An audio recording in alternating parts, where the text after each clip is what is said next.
What's up, everybody, and welcome to Real Time for the real everyday movie fan. I'm Ryan Murphy. I'm Josh Williams. And today we're giving you our reactions to the Oscar nominations. Now, this is my favorite time of the year. This is like Christmas morning for me. I always look forward to reading these, so this is very exciting. We've made our predictions. And we made our predictions. Okay. Yep, we made our predictions. Right. I've actually been excited for this as well. I can't wait to see what we got. I also love what I love doing, actually complaining about things that didn't go right my way. Okay, cool. So, Best Picture. Okay, cool. He's just, no, he's all right. Else. Oh my gosh, Daniel Kaluuya. First we got actor in a lead role. Actor in a lead role, Daniel Kaluuya in Get Out. Everyone's been saying it for a year. It's a great performance. I've been skeptic that Get Out would be nominated for stuff. The fact that he's actually not, I mean, this is just this is not an Academy Awards kind of movie, no matter what way you spin it. It's so surprising. Oh, it's a silly horror. Like, I loved it. Don't get me. I very much enjoyed the film, but like, it's at all the kind of, anyway. But it was a great performance. Like I said when I saw that film, like that movie would not have been as good with someone else. Like, he drew you in so much. Like, you wanted to be with him in that movie. Okay, Daniel Kaluuya in Get Out. We've got Timothée Chalamet in Call Me by Your Name. Gary Oldman, Darkest Hour, of course. Daniel Lewis in Phantom Thread, and Roman J. Israel in this. Denzel Washington. Interesting that I'm surprised that James Franco didn't get it for the Disaster Artist. That's really surprising to me. There's always these surprises where it's like there's like 7 or 8 or 10 good performances that year, and what does get nominated. Like I was thinking, I was making a list earlier today and looking at the Golden Globes because they split them up, you know, for drama and comedy, so you have to kind of pick and choose. And I was like, Roman J. as well, no. So I really was not expecting that. That one that surprises me. The Daniel Kaluuya surprises me. The other 3 I called. I mean, I think a lot of people called. Yeah, I think I called them too. I was happy that Daniel Kaluuya got it. But obviously, it's Gary Oldman's year. He's gonna win this, whether some people like it or not. His performance was so it's transformative.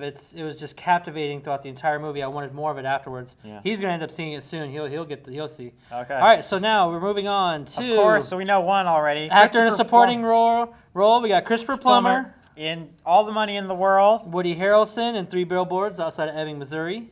Sam Rockwell in 3 Billboards Outside Ebbing, Missouri. Wow. Okay. William Dafoe for our project. Thank you. And then Richard Jenkins in The Shape of Water. Okay. So Richard Jenkins really not. Oh gosh, Michael Shannon. Interesting. Well, this is basically the same as the Golden Globe list because that's the same for supporting roles. There's one difference. Woody Harrelson was not nominated. I forget who was nominated for that. But all the others were, Richard Jenkins, not Michael Shannon. So yeah, the Golden Globes make these very predictable. Christopher Plummer, All the Money in the World was the one we really saw coming. It is sort of that big, elephant in the room. That's the slap in the face of Kevin Spacey. Like they shoved him in the movie at the last minute, and he got the Oscar nomination. Yep. Sam Rockwell, though, I was expecting, and Willem Dafoe. He's the favorite to win. Sam Rockwell was the favorite to win. I would love to see Willem Dafoe win it because he did a fantastic job in Florida Project, but I think it will be Sam Rockwell. I think we both agree on that one. All right. All right, here we go. Next. Actress. Of course, The Streep got nominated. Meryl Streep Actress in a leading role. Meryl Streep. Go ahead. Meryl Streep in The Post. Sally Hawkins in The Shape of Water. Margot Robbie in I, Tonya. All right. And then Frances McDormand in 3 Billboards Outside of Ebbing, Missouri. And Saoirse Ronan in Lady Bird. That's a stacked category. I did not predict Margot Robbie. I had her I made a list of 5, and then I had to have like 6 and 7 because I knew there was some that was going to be close. And I was like, Margot Robbie, she's just got some stiff talent competition. And now I can't remember for the life of me who I predicted over her. But yeah, Streep and Hawkins and McDormand and Ronan were shoo-ins. It was that 5th nomination that was kind of up for grabs. I thought even Emma Stone might get it for Battle of the Sexes. Or even Jessica Chastain in Molly's Game. She did a great job. That was it. That was the one that I was thinking was going to edge her out. So she kind of got snubbed. I haven't seen Margot Robbie in I, Tonya, and I haven't seen Meryl Streep in The Post. But yeah, Jessica Chastain was so good in Molly's Game, and it just sucks she didn't get it. She got kind of shafted again this year for something that she did an amazing performance. That's the thing, is that you get 5 nominees, and everyone's like, oh, this person should look at the other 5 nominees. Like, that's the thing. Yep. It's like, but I think we can both agree probably it's Frances McDormand. Oh, you haven't seen 3 Billboards, but Frances McDormand in 3 Billboards. I'm pretty sure she's got it in the bag. Okay. All right, next up. Oh, hey. Yeah, of course. Laurie Metcalf. Okay, we got actress in a supporting role. Yeah. Lizzie Manville and Leslie Manville, sorry, in Phantom Thread. That was the sister, I believe. So that's surprising. I didn't see that one coming at all. Yeah, me neither. Laurie Metcalf in Lady Bird. And we got Allison Janney and I, Tanya. Okay. Mary J. Blige in Mudbound. Okay, and then Octavia Spencer in The Shape of Water. Again, very close to the Golden Globes. I think there's only one different one, and that's Leslie Manville. If that's the sister, I'm pretty sure it's not the. Actually, it might be the love interest. We might have to look this up. Yeah, but yeah. We're gonna have to take a time. Well, go ahead and talk a little bit about who you think. I still think. Just look her up on Google Images. But yeah, that is Laurie Metcalf. Seemed like the favorite. I got it. But Laurie Metcalf seemed like the favorite. She was winning a lot of other stuff, and then Allison Janney took the Golden Globe. So that's very interesting. The Golden Globes and the Oscars. Yeah, it is the sister. It is the sister. Okay. That's really surprising. I thought she was good, but I didn't think it was like anything Oscar worthy when I saw her in that movie. The female lead was actually she was the female lead, so I would say but still I didn't think Leslie Manville didn't. I mean, now again, I haven't seen Allison Janney and I, Tanya, but she won last time, and I think she's had the most buzz. But Laurie Metcalf in Lady Bird was fantastic. She really captivated me, and she had a great grounded mother performance. I loved it. I always do love to see, especially for the acting nominees, the first-time nominees. Those people whose life has now changed. Their title now changes from Laurie Metcalf to Academy Award nominee Laurie Metcalf for the rest of their lives. So Laurie Metcalf, Allison Janney, Mary J. Blige. Octavia Spencer's been nominated. Yeah, of course. Margot Robbie, Daniel Kaluuya. Timothy Chalamet, who's just a brand new star anyway. Yeah. Those guys, congratulations to you guys so much. It's always really exciting to see those come out. Oh, yeah, I agree. So, all right, and that one's actually a close call. I would want Laurie Metcalf, but the buzz is around Allison Janney the most. Yeah. All right, so next we have, looks like animated feature. So film. We've got The Breadwinner. Yep. Loving Vincent. Coco. The Boss Baby. And Ferdinand, come on. It's the exact same as the Golden Globes. Wait, maybe... No, I think it's the same. But yeah, I'm sorry. What pisses me off is that the Lego Batman didn't get any love. That was probably easily one of the best. And for me, the only one that could actually possibly top Coco for the best anime movie of the year. Boss Baby, okay. But Ferdinand, I checked it out. And again, it was okay.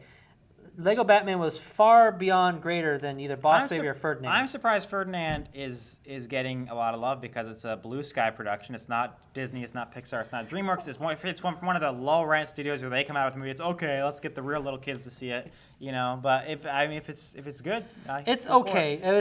I'm kind of pissed that Lego Batman, just like the Lego Movie, gets shafted. And some people will say, it's just.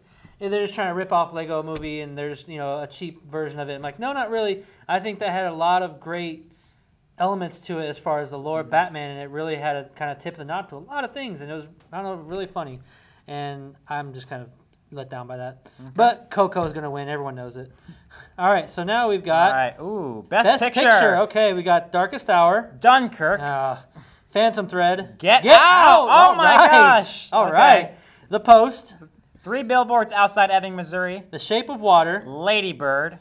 And Call Me By Your Name. That is really surprising. Wow. First of all, I'm disappointed. I really had this thin hope that The Big Sick would be nominated. Yeah, Get Out. Same. This, back when they decided to do the Big 10 nominees thing, the intent, literally the thing that caused it was that The Dark Knight didn't get a nomination. Yeah. And also WALL-E had pissed a lot of people off. And so it was like, oh, we should open this up to more commercial films and more Hollywoody films, and we'll intentionally nominate them to sort of jab at the mainstream audience. So the very first year they did it, District 9 got nominated for Best Picture. So that's what this reminded, because then they kind of stopped doing that for a while, and they've all been kind of criticky. And like I said, Get Out is the most bizarrely un-Oscar-y film to be nominated for these kinds of Oscars. But there you go. It's there. I've been proven wrong. See, I'm glad that it's in there personally. But for me, what I'm kind of mad because you said the Big Six not even being recognized. Big Sick is, yeah. And I would easily take out. Everyone's all about Dunkirk for some reason. I think it's highly overrated. Great movie. Yeah, Dunkirk is overrated. Great movie. I'd have Get Out over Dunkirk, honestly. Yeah. So, but for me, Dunkirk was technically, on a filmmaking standpoint, was great. Sound design, cinematography, all that. It deserves those awards. But Best Picture, and I'm sad to say even Best Director. While I do love Christopher Nolan, he holds a place in my heart as a director. This movie, I don't think deserves a Best Picture nomination. Something like Big Sick should easily got it over and this. I'm kind of pissed that it didn't. Now, I haven't seen all these films. You've seen a lot more of the films this year than I have. Phantom Thread we both saw, and I'm surprised. I knew that was buzzing for Best Actor, and that was about it as far as I was really concerned. I didn't think it was going for Best Picture. I saw it. I didn't really think it was Best Picture material. It's one of those very weird Paul Thomas Anderson movies. So now I'm really looking forward to seeing Best Director. So we get the 5 exclusives. Also, how many is there? 1, 2, 3, 4, 5, 6, 7, 8, 9. 9. There's 9. More than usually. It's about 8. Yeah. Usually about 8. But I still digress. I think I've made my piece that the Oscars are not acknowledging that War for the Planet of the Apes is probably the best film of the year. But I'm going to digress on that one. Or even Logan.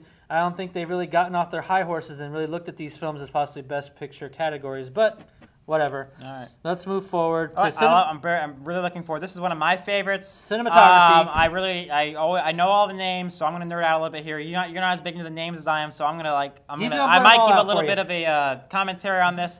Let's go. Cinematography. We've got Bruno Delbonnel for Darkest Hour. I thought Hoyt van Hoytema for Dunkirk. I believe it's his first Oscar nomination. He's done the past couple films for Nolan ever since he's apparently just stopped working with his cinematographer who shot the Dark Knight trilogy, which was Wally Pfister. Good for him. Rachel Morrison, Mudbound. Okay, I like the scope. This is really interesting. You know, women in Hollywood, people talk about, oh, there's not enough women in directing roles, you know, all that stuff. Well, I mean, that may be true, but there are women in directing roles. There are there are ones that exist, whereas and film editing is really surprisingly open to women. But cinematography is like the one that I've like never seen a woman in. You know, it's like, I mean, I like my friend, I have a female friend who went to school for cinematography, and I sent her something on Facebook when I saw the White House Down was shot by a woman. And yeah, sorry, woman, but the movie was terrible. I've actually never seen it. Anyway, so Rachel Morrison, like she shot Black Panther, which is coming out in February. So that's the first I had heard of her. I know Ryan Coogler, that director, says he always likes to work with feminine DPs. So great for her. I think I'm pretty sure. This is not confirmed, but I'm pretty sure she might be the first woman nominated in this category ever. That's awesome. So all right, next up we've got Dan Loust in The Shape of Water, and of course Roger Deakins. Roger Deakins in his 501st Oscar nomination. I don't know the actual number, but I have a sneaking suspicion he might finally win this year. I hope Blade so. Runner 2049 is not the typical film that this would go to, but I think it's one of those things where they just go, just give it. Just give him. It's like Leonardo DiCaprio. Just give it to him finally. Just give him the freaking Oscar. You guys have no idea. If you don't know cinematography, like this is like you guys thought Leonardo DiCaprio. Oh, he hasn't gotten an Oscar in so long. I'm like, that's cute. I do know about Roger Deakins. Yeah, he is like the lord of cinematographers.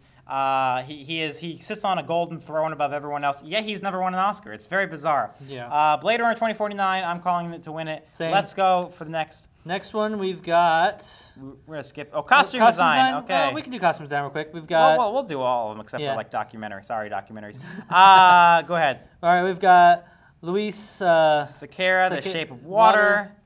Jacqueline Duran, Beauty and the Beast. Okay, that's a good one. Jacqueline Duran, Darkest Hour. 2 nominations for her. Yeah. Mark Bridges, Phantom Thread. Okay, I like that one. Consolata Boyle for Victoria and Abdul. Victoria and Abdul was nominated. That was not getting really any buzz. So it's nominated for costume design. I wasn't really thinking about Beauty and the Beast. So Jacqueline Duran, she's made a lot of big films with Joe Wright, the director of Darkest Hour. Yeah, some good nominations. Those not are much some great to say, nominations. really. Yeah, but I mean, if I had to pick one, it'd either be for Darkest Hour or Phantom Thread. I really liked those costumes. Phantom Thread would probably win it because it's literally a movie about clothes. Yeah, that's true. All right, here we go. All right, so now we've got directing. All right, okay. Paul Thomas Anderson, Phantom Thread. Guillermo del Toro, The Shape of Water. Christopher Nolan, Dunkirk. Greta Gerwig for Lady Bird. All right, sweet.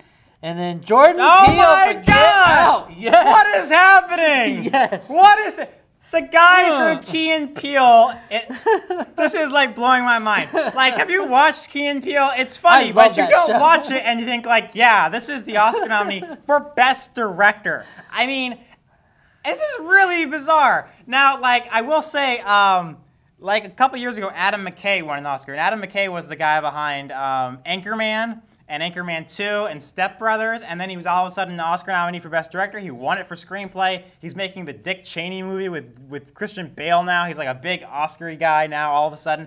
But this is like right in the middle of Key and Peele. Like Jordan Peele nominated.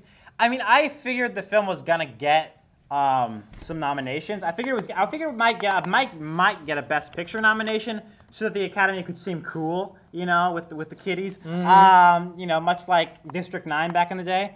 But Best Director, those are the ones they're really serious about. So I would say that it's getting even more acclaim at the Oscars and attention at the Oscars than I would have ever thought it was. I think I know what you're gonna say. Yeah, is that Martin McDonagh is not nominated? They got this has pretty much been the same. But Paul Thomas Anderson came in, and for Phantom Thread, which I mean, it was a well-directed film. But if I had to pick, I mean, Martin McDonagh in Three Billboards did such an amazing job directing that movie. I mean, that was almost pure directing and acting.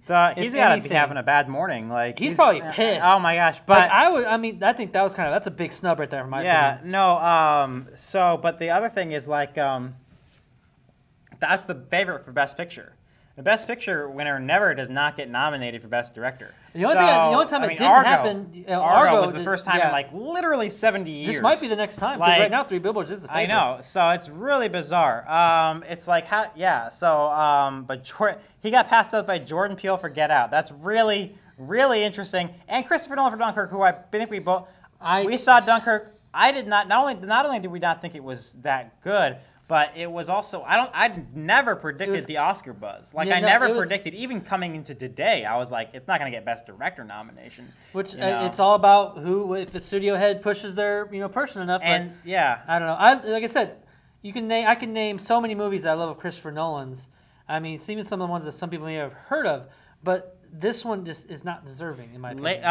Let's take this to consideration. It is actually his first Best Director nomination. It is. So you do have to congratulate that for him. He got Screenplay nominations for Inception and Memento.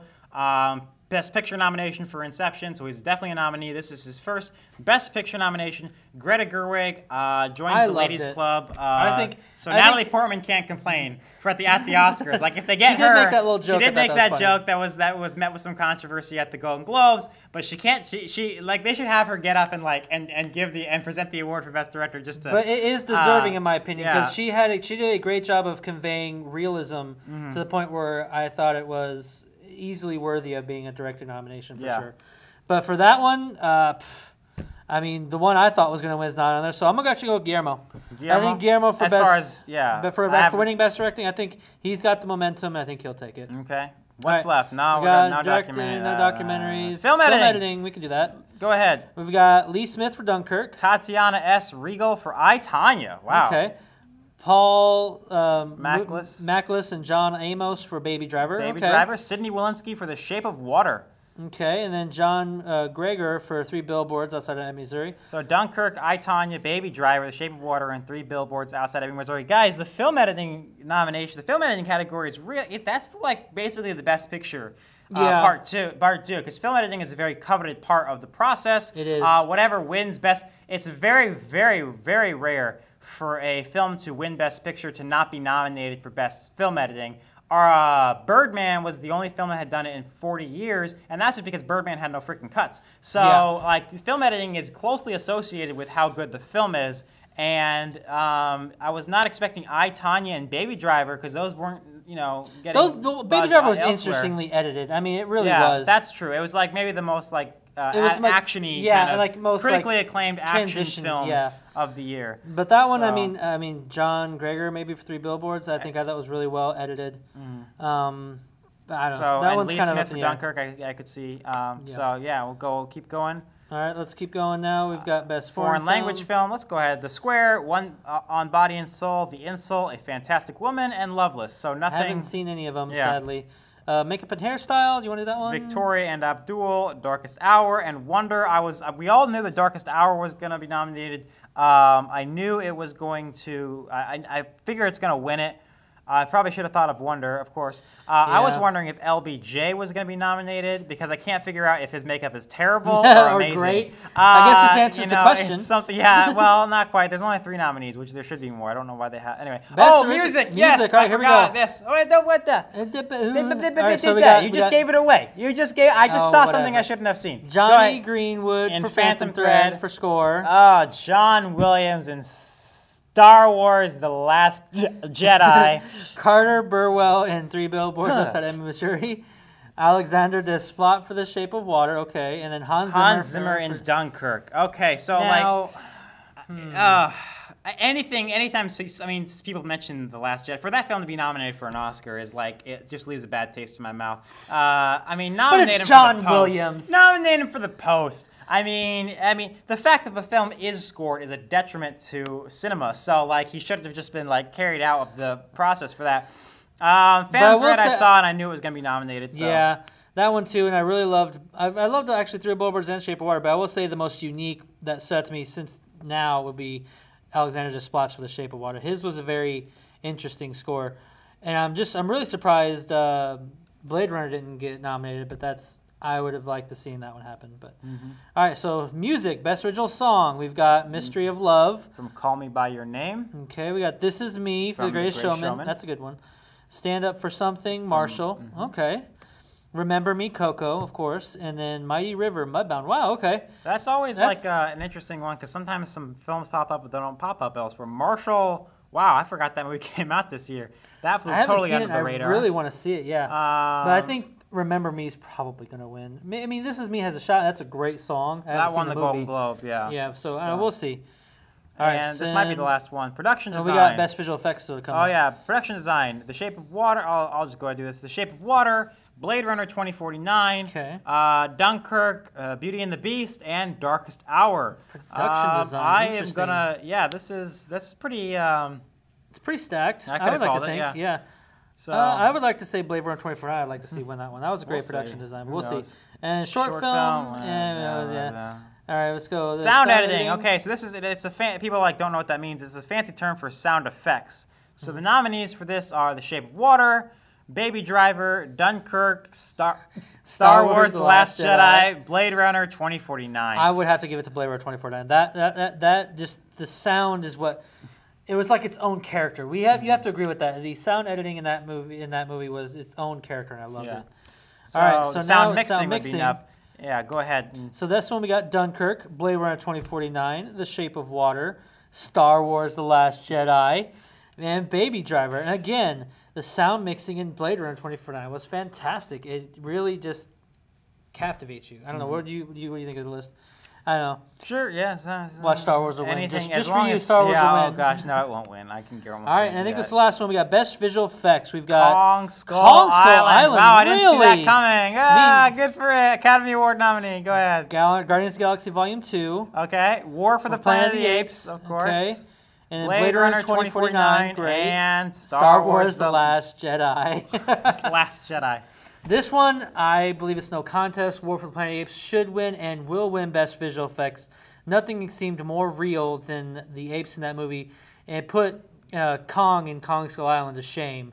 That was just some of the best. I mean, we've talked about how visual effects really, they really toe the line as far as being the next big thing, the next best thing. These movies do that. You can't deny it. And I remember when we reviewed it, you agreed with me. That this is the visual effects. I think it's pretty much got it in the bag. Oh yeah, I highly agree with that one. And I do believe that is. Oh God, of course, God. We forgot writing. Okay, so. Best adapted screenplay. Best adapted screenplay, Mudbound by Virgil Williams and D. Reese. Okay. And then we've got Disaster Artist. I love that. Great. Scott Neustadter and Michael H. Weber. All right. And then Call Me by Your Name by James Ivory. And then, wow! Oh my gosh! Wow! Good for you! Logan got it. Scott Frank, James Mangold, and Michael Green. A story by James Mangold. Wow! I did not see that coming. Even though it has the single dumbest decision ever made by a fictional character in the history of fiction, I've always said that I still like the rest of the film. It doesn't drag the entire film down. It's not a thumbs down for me. I'm finding it surprising it's an Oscar nomination considering that. Go back and actually it's not spoiler-free review. You might not know what I'm talking about, but that really bothered me in that film. But go ahead. Last one is Aaron Sorkin, Molly's Game. Yeah. Well, I would love to see Logan win it because that's just a great thing. Logan's not going to win. But I think Aaron Sorkin has it in the bag. I mean, I haven't seen Call Me by Your Name, but I've seen the rest of these, and I think Aaron Sorkin has it. I cannot believe a X-Men movie got a Best Adapted Screenplay nomination. That is crazy. I didn't say it before. I was sad that Patrick Stewart didn't get a Best Supporting Actor nomination. I thought he deserved it. But I digress on that one. I'm not going to go any further. Wow. And then, okay. Best right. original screenplay. Oh, we have Shape of Water for Guillermo del Toro and Vanessa Taylor. Martin McDonough, 3 Billboards outside of Ebbing, Missouri. Yes! Yeah. The Big Sick! Woo! Yeah! His head probably got cut off. I got cut off right there. Thank you. I was so worried it was not going to get nominated. I am so happy. That's the best news. That's the best news because it got snubbed. It got snubbed at the Golden Globes. It really did. Now, to be fair, like the screenwriting award at the Golden Globes is only like one, there's just best screenplay, right? So they don't divide it up. So it was more exclusive. Yeah. So I figured it's the kind of film that gets the best original screenplay nominated. It has like best original screenplay written on it. It's that kind of film. It really does. But I was just getting worried because of the Golden Globes. It's my favorite film. Now, he's seen a lot more films this year than I have. I really need to get caught up. But so far, it is my favorite film of 2017. It's a fantastic movie. It is. That's the best. It's in my top 3. Yeah. For sure. That movie, I'm so happy that got it. The fact that it didn't get a Best Picture or whatever, okay, cool. But yeah, if anything, it deserved this. So, okay, and lastly, we got Jordan Peele for Get Out. And, of course, Greta Gerwig for Lady Bird. Okay. Yeah, those were expected after getting Best Director. I certainly, but that's, I feel so bad for Martin McDonough. He must just be having maybe he doesn't care. I don't know, but he was so, had it in the bag for that. But somehow Paul Thomas Anderson came in and... Or Jordan Peele. But out of all, that's actually a really stacked category right there. I mean, I would love to see The Big Sick win it, but I don't know. I mean, 3 Billboards, Shape of Water, and Get Out and Lady Bird. I mean, those are all fantastic screenplays, and any one of them would make me happy. It really would. But if I had to pick my personal, I would want The Big Sick to win. All right. I would say just.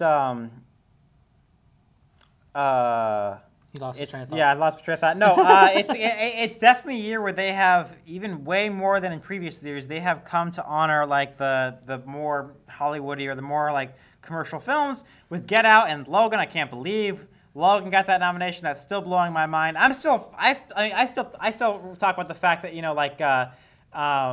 someone won an Oscar for playing the Joker. There's an Oscar out there in existence, with his daughter that says it's Academy Award and it says title role the Joker on it so as someone the Wolverine now has a Best Adapted Screenplay nomination that character now has a Best Adapted Screenplay nomination under his belt. That's just. That's great stuff. And for Get Out to be nominated for Best Director and stuff, that's really crazy. I'm glad to see we're slowly starting to break down some boundaries of the what we call Oscar movies, but they're not just picking Oscar movies; they're actually picking these movies that are just simply great films and deserve to be recognized. Yeah. Now I hope in next year as we go forward, some things like comic book movies start getting more nominated, or something like if they're great. Something like a War for the Planet of the Apes or something along those lines. You know what I mean? I'm hoping Infinity War, right? I mean, something Best Supporting Actor Robert Downey Jr. That would be crazy. I thought he was snubbed in 2008 when Heath Ledger was getting all the buzz for the Joker. I thought, why not throw Iron Man in nomination? That'd be amazing, but he didn't get it. Wow, I'm gonna have a cool night going home and committing all these to memory. I think I might do a video, or I might actually just do a written editorial on our Facebook page on ReelTime to see what snubs what ones I would have replaced for which. I did do that, I think, a couple years ago on our Facebook page. I think I might do that again. If you guys want to check that out, it'll probably be up over here in the weekend time frame. Probably on Saturday I'll have that up. And yeah, great list. I think, I mean, there's some snubs there for sure, but that's a great list. I really liked it. Yeah. Whew. All right, that'll do it for today, folks. Thank you very much for watching. That's probably a long video, but I'm pretty sure you guys enjoyed reading these as well as I. If you sat through the whole video and are still watching us, good for you guys. Thank you. I guess we have fans. What did you think of the list? Leave your comments section below. Let us know your snubs. Let me know what you would have replaced with with who in the categories, and what are your overall thoughts. Stop hating on The Last Jedi. What's wrong with him? And give us your overall thoughts on the actual categories. Also, if you like what you watch, then please hit that like button, subscribe to our channel, so you can receive more of our various content in the future. Also, like us on Facebook, follow us on Twitter. The links are in the description below. That's all we have for you today. I'm Josh Williams. And I'm Ryan Murphy. And thank you for keeping it real with ReelTime.